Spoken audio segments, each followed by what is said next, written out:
Good morning students. Ranthambore children academy senior secondary school की online कक्षाओं में आपका स्वागत है। हम कक्षा 10 सामाजिक विज्ञान विषय का अध्ययन कर रहे हैं। हमारे अध्याय 6 केंद्र सरकार चल रहा है। पिछली कक्षाओं में हमने लोकसभा राज्यसभा के बारे में विस्तार से जाना था। आज हम संसद के कार्यों और शक्तियों के बारे में और बाद लोकसभा की शक्तियां, अधिकार और कार्यों के बारे में जानेंगे। देखिए, संसद मैंने स्टार्टिंग में बताया था, संसद 3 अंगों से मिलकर बनी होती है। एक लोकसभा, एक राज्यसभा और एक राष्ट्रपति। यानी हम कहना चाहें कि हम कार्यपालिका भी हम कह सकते हैं। तो कार्यपालिका तो अब हम आगे की ओर बढ़ते हैं और संसद के कार्यों और शक्तियों के बारे में विस्तार से जानते हैं। देखिए, संसद के कार्य और शक्तियां, इसमें सबसे पहले मैंने लिखा है, क्या लिखा है, इसमें लिखा है विधायी शक्तियां। विधायी शक्तियां, आपको पता होना चाहिए कि संसद कार्य क्या है, वह है कानून बनाना। विधायी शक्ति मतलब कानून बनाने की शक्तियां। तो संसद का सबसे प्रमुख कार्य क्या हुआ? विधायी यानी विधि यानी कानून बनाने का। ठीक है, अब वो किस किस विषय पर कानून बना सकती है ये देख लेते हैं हम। तो संसद का सबसे महत्वपूर्ण कार्य राष्ट्रीय हितों की ध्यान में रखते हुए कानूनों का निर्माण करना है। किसका निर्माण करना है? कानूनों का निर्माण करना है। संसद को संघ सूची, याद रखिए, संघ सूची ये 3 प्रकार की सूचियां होती हैं।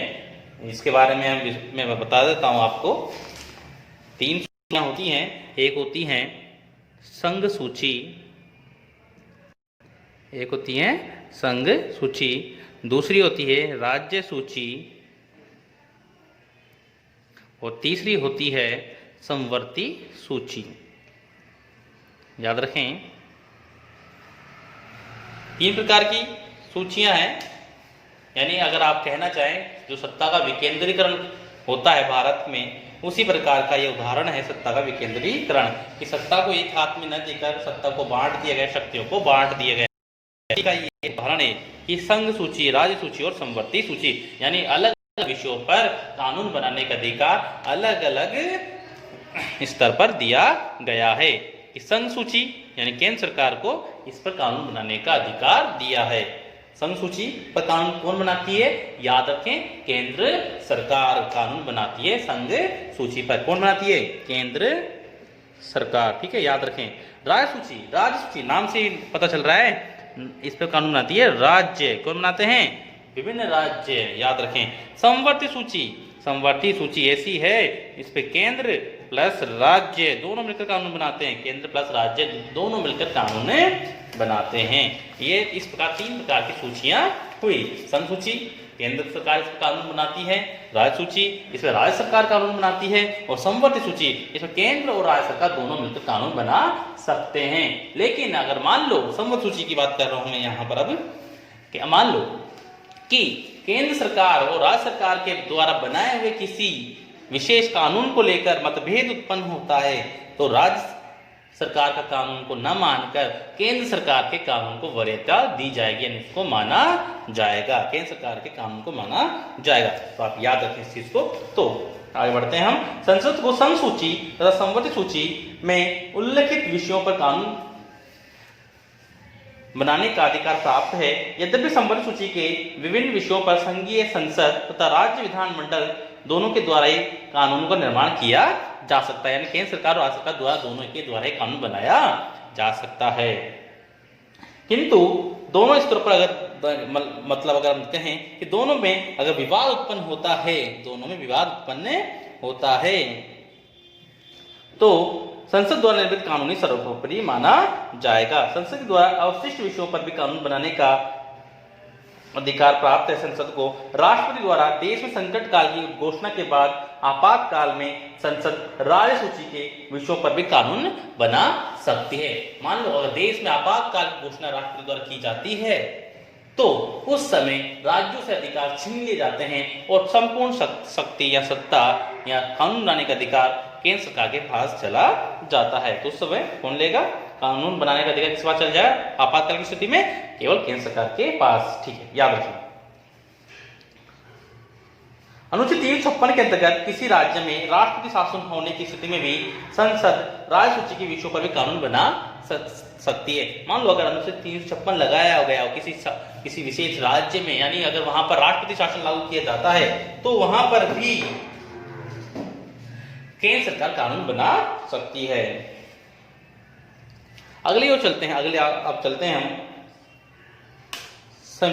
संविधान में संशोधन की शक्ति। संविधान में संशोधन की शक्ति, ये याद रखें। ये स्टार्टिंग में संविधान के बारे में जब हम पढ़ रहे थे, संविधान हमारा कठोर और लचीला है, यानी संविधान में संशोधन की हो सकता है, संविधान संशोधन में हो सकता है, लेकिन कठोर और लचीला है। क्यों है? क्योंकि इसमें आसानी से भी हो सकता है और कई चीजें, कई धाराएं, कई ऐसे भी हैं कि उसमें बहुत मुश्किल से संविधान संशोधन हो सकता है। देखिए, तो संविधान में संशोधन के संबंध में संसद को महत्वपूर्ण शक्तियां प्राप्त हैं। याद रखें आप, संविधान के अनुसार संविधान में संशोधित का प्रस्ताव संसद में प्रस्तावित किया जा सकता है। याद रखें, संसद में ही संविधान के संशोधन का प्रस्ताव पारित किया जाएगा, किसी राज्य के विधानमंडल में नहीं, किसी राज्य के विधानमंडल यानी विधानसभा या विधान परिषद में नहीं किया जाएगा। याद रखें, संसद के दोनों सदनों द्वारा संविधान में संशोधन का कार्य किया जाता है, यानी राज्यसभा और लोकसभा के द्वारा यह कार्य किया जा सकता है। और संविधान के अधिकांश भाग में अकेली संसद के द्वारा ही या तो सामान्य बहुमत से या अलग अलग दोनों सदनों के 2/3 बहुमत से परिवर्तन किया जा सकता है। यानी अगर मान लो कोई साधारण कानून है तो उसको आसानी से बदला जा सकता है, तो ये समय परिवर्तनशील है और संविधान में भी संशोधन करना पड़ता है कई बार समय के अनुसार। तो अगर जो लचीला है, मतलब जिन धाराओं में आसानी से संशोधन किया जा सकता है तो उसमें संसद में ही आसानी से, यानी राज्यसभा और लोकसभा में 2/3 बहुमत से अगर किसी उसके पक्ष में अगर वोट ले लिया जाता है तो संविधान संशोधन हो जाता है। लेकिन कुछ चीजें ऐसी होती हैं, कुछ धाराएं ऐसी हैं जिसमें संशोधन बहुत कठिन कार्य हो जाता है। वो जिसे हम बोलते हैं, तो उसमें क्या है, संसद में पास होना, मतलब लोकसभा में पास होना जरूरी है, राज्यसभा में पास होना था। इसके अलावा फिर वो राज्य विधानसभा में जाता है और आधी से अधिक राज्य विधानसभा में उस बिल को पास होना जरूरी होता है, तब जाकर वह संविधान संशोधन हो पाता है। तो यह भी शक्तियां संविधान ने संसद को दी हैं। तीसरी चीज चलते हैं वित्तीय शक्तियां। धन संबंधी शक्तियां। संविधान के तहत संसद का संघ के वित्त पर पूरा नियंत्रण, यानी राज्य देश के लिए पैसे पर, धन पर पूरा नियंत्रण प्राप्त किसको है? संविधान को। यानी संविधान किसको दिए? संसद को। जनता के प्रतिनिधि होने के नाते भारतीय संसद को राष्ट्रीय वित्त पर पूर्ण अधिकार प्राप्त है और प्रतिवर्ष वित्त मंत्री द्वारा प्रस्तावित बजट, आप देखते हैं प्रतिवर्ष वित्त मंत्री द्वारा राष्ट्रीय बजट घोषित किया जाता है, और यानी राष्ट्रीय आय और व्यय का लेखा जोखा रखा जाता है देश के सामने, भी हम इस विषय पर इतना खर्च करेंगे आने वाले समय में। जब तक संसद लोकसभा से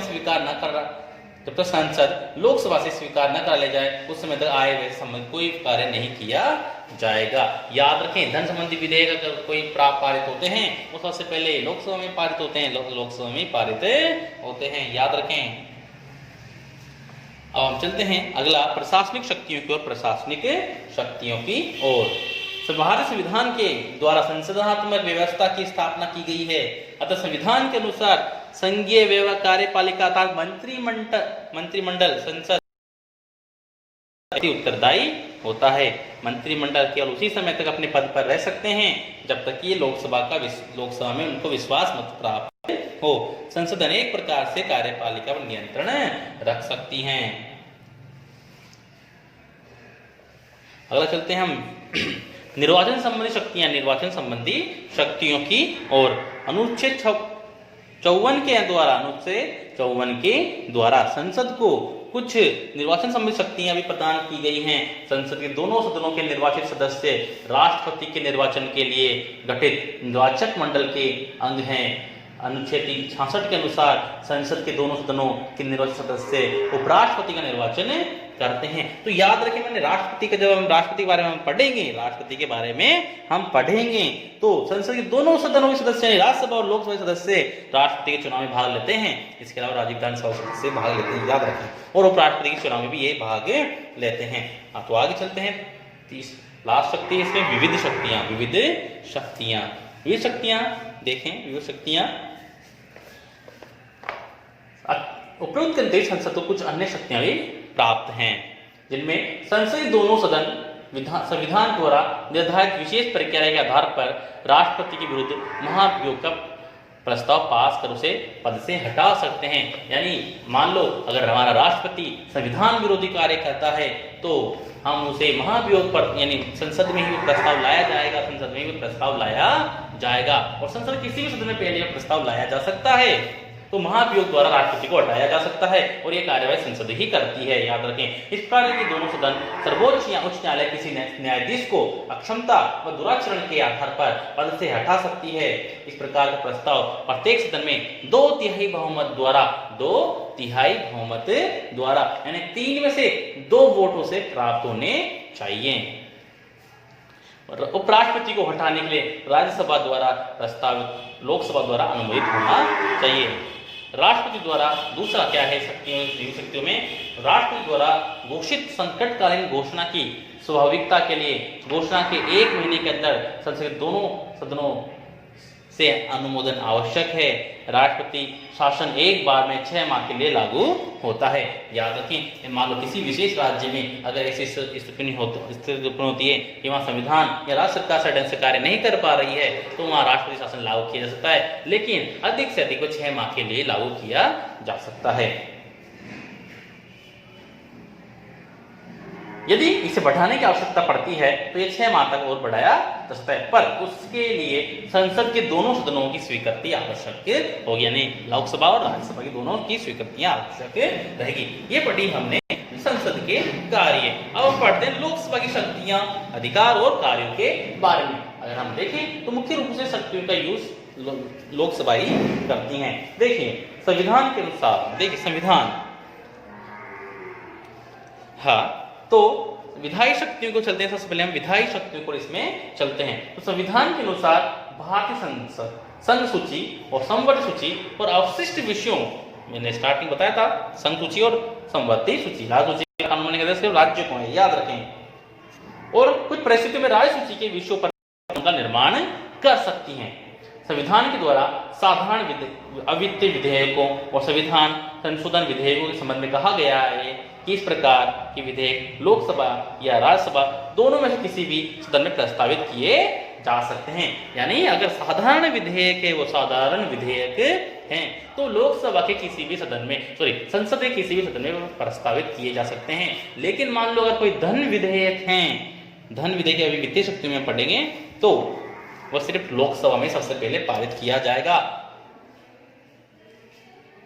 और दोनों सदनों में से पारित होने पर ही राष्ट्रपति के पास हस्ताक्षर के लिए भेजे जाएंगे।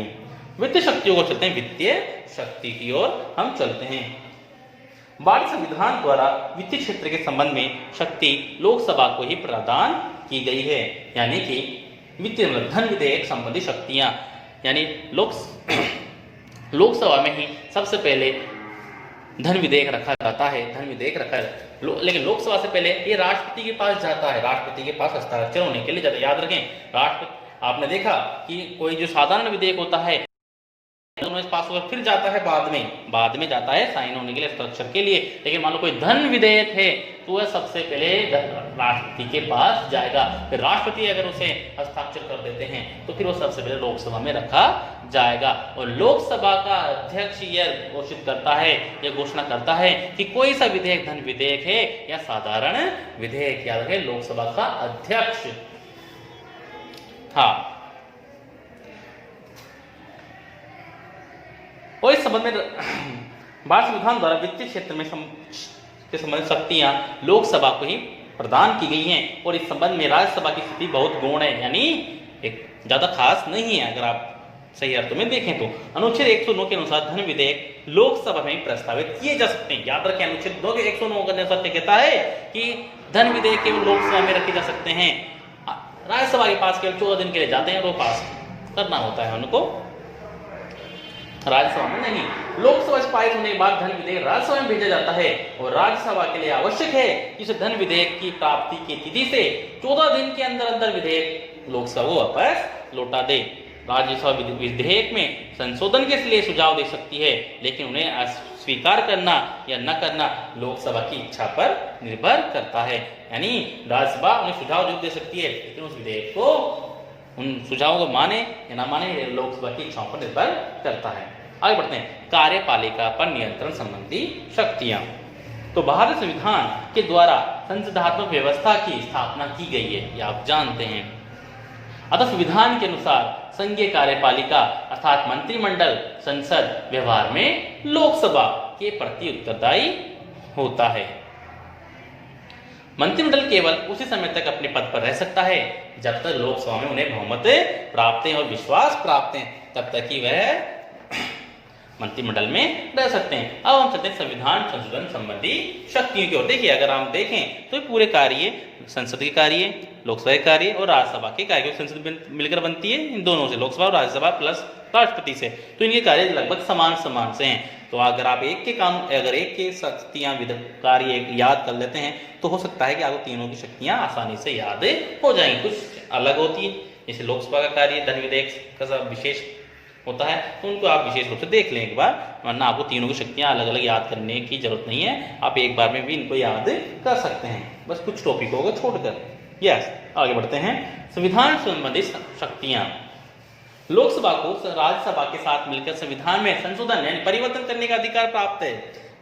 आप पता है संविधान में संशोधन होता रहता है, समय परिवर्तनशील है, तो कुछ धाराओं में परिवर्तन करना आवश्यक हो जाता है समय के अनुसार। तो लोकसभा को राज्यसभा से मिलकर संविधान में बदलाव करने या परिवर्तन करने का अधिकार प्राप्त है। संविधान के अनुच्छेद 368 के अनुसार, याद रखें 368 के अनुसार संविधान के अधिकांश भाग में संशोधन का कार्य अकेले संसद के द्वारा ही किया जाता है, यानी अकेले संसद लोकसभा राज्यसभा और राष्ट्रपति के द्वारा ही कर लिया जाता है। अब चलते हैं लास्ट पांचवा, निर्वाचन मंडल के रूप में कार्य। निर्वाचन मंडल के रूप में कार्य यानी यह लोकसभा कई पदों के निर्वाचन के में भी भाग लेती है। लोकसभा निर्वाचन मंडल के रूप में कार्य करती है। अनुच्छेद 54 के अनुसार लोकसभा के निर्वाचित सदस्य, राज्यसभा के निर्वाचित सदस्य तथा राज्य विधानसभा निर्वाचित सदस्यों के साथ मिलकर राष्ट्रपति को निर्वाचित करते हैं। तो एक क्वेश्चन हमारे यहाँ बनता है कि राष्ट्रपति चुनाव में कौन कौन भाग लेते हैं? ये तो लोकसभा के सदस्य, राज्यसभा के सदस्य और राज्य विधानसभाओं के सदस्य। इसके अलावा दिल्ली तथा पुदुचेरी, क्योंकि ये हमारे क्या है केंद्र शासित क्षेत्र हैं, लेकिन दिल्ली और पुदुचेरी में ही केवल राज्य विधानसभाएं का गठन किया गया है, तो उनके सदस्य मिलकर राष्ट्रपति चुनाव में भाग लेते हैं। आज के लिए इतना ही। अगली कक्षा में हम राज्यसभा के कार्य और शक्तियों के बारे में विस्तार से जानेंगे। धन्यवाद।